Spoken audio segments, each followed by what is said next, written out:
Welcome to Couples Therapy in 7 Words, Short Takes. Bruce, what's the topic for today? Well, today we're going to do a short take on the concepts of betrayal and forgiveness. Ah, I just happen to have written a book on betrayal and forgiveness. Yes, here it comes now. Betrayal and forgiveness. okay. How to navigate the turmoil and learn to trust again. So I thought I would just do a short take on what do I mean by betrayal and what do I mean by forgiveness. And Okay. I wrote a whole book about it, so we're Yes, not you going to. did. Well, let's sum it up. Yes. So betrayal is something that happens in a relationship where you have some expectations of a person. Anybody can be horrible to anybody else. People can hurt each other, but it's only a betrayal if you have some expectations that the person wouldn't do that. So in a marriage or in a couple relationship, of course, you assume that the other person won't hurt you in certain ways, and when they do, and when it's large, obviously, it's not some trivial thing. When it's some big hurt that you never would have thought that person would do, that's what a betrayal is. Strangers can't betray you. It takes somebody you have a relationship with. And many of the people that I work with, many of the couples that I work with, I would say probably a majority of the couples that I'm working with in the first session are telling me about some way in which they feel betrayed. Often it is out and out infidelity, which is, usually very clear to both Big one. parties. Yeah, that's a biggie and very clear to both parties. Sometimes it's interesting because someone will feel betrayed and the other person doesn't feel like they betrayed them. Can you think of situations like that?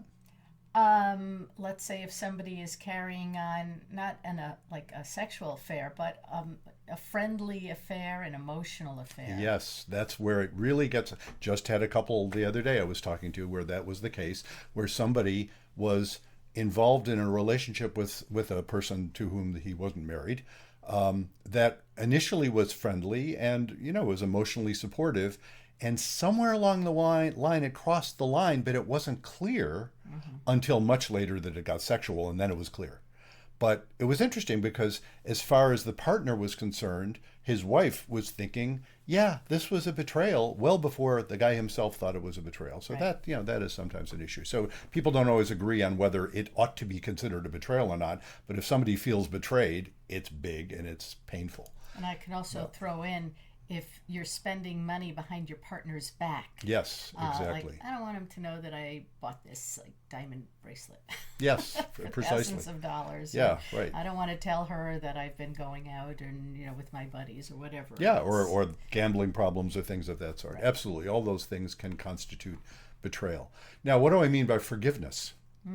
If a couple is going to survive, when they say survive, if the couple's going to stay together after a betrayal, or even if the couple, maybe they're not going to stay together, but they're still co-parents of the same kids and they want to be able to be in each other's presence and not be freaking out and not be feeling horrible, then what they're going to need to do is get to that place of forgiveness. Forgiveness, let me say what forgiveness doesn't imply as I use the term. Forgiveness does not imply trust. Forgiveness doesn't imply that you want to stay with the person. You can forgive someone that you have no intention of ever seeing again. You can forgive someone you have every intention of divorcing or prosecuting in court or suing. All of those things are not inconsistent with the possibility of forgiving if you use forgiveness the way I'm using the term. And what I mean by forgiveness is it's an inside job, not a phrase I made up, but I really like it. It's an inside job. Forgiveness has almost nothing to do with the person you're forgiving. It's all about your own sense of letting go of the anger, the obsession, the trauma, really, so that you can think about what happened without freaking out. That's what forgiveness is. When you can get to that place, then you can actually consider, all right, maybe I can trust this person, maybe I can't trust this person. You have to be able to get to somewhere where you can think clearly about it rather than be in a panic state anytime you think about what happened. So forgiveness is always an important step in healing. I do note in the book there are times when you shouldn't forgive yet. You need the anger, you need the obsession to get you out of a really dangerous situation. So that's, forgiveness is not something that anybody else can dictate when you should do it. But forgiveness itself is a part of healing. And, in that sense, I think it's important to be able to get there. How you get there? Well, you know what? This is a short take. Read the book. I go into that. We'll do some other short takes on maybe how you get there. But in terms of what's betrayal and what's forgiveness, that's our short take for today.